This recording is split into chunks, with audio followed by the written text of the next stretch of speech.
Welcome to the Learning Pines YouTube. We hope this video helps. You begin by identifying where the green line comes from. This matters because fixes depend on cause. First, check for comments or notes attached to the cell, hover and press ESC to close them. Next, inspect conditional formatting and formulas. A highlighted rule can draw a green border. Finally, open protected sheets and ranges to see if ownership or range protection is adding an outline. Once done, you'll know which path to follow: comment removal, format change, or protection edit.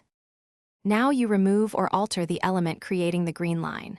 If it's a comment, right-click the cell, choose Comment, then Resolve or Delete. This clears the marker. If conditional formatting caused it, go to Format, Conditional Formatting, find the rule and either edit the color or delete the rule. Make sure the range matches the intended cells. For simple borders set manually, use Format, Borders, and choose None. Make sure to refresh or reload the sheet to confirm the change takes effect. Finish by addressing protected ranges or lingering UI artifacts.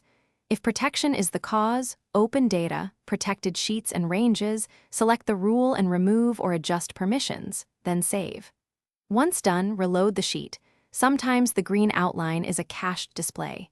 If the line persists, clear your browser cache and disable extensions that alter styles, then test again. As a last resort, duplicate the Sheet tab and check the new copy.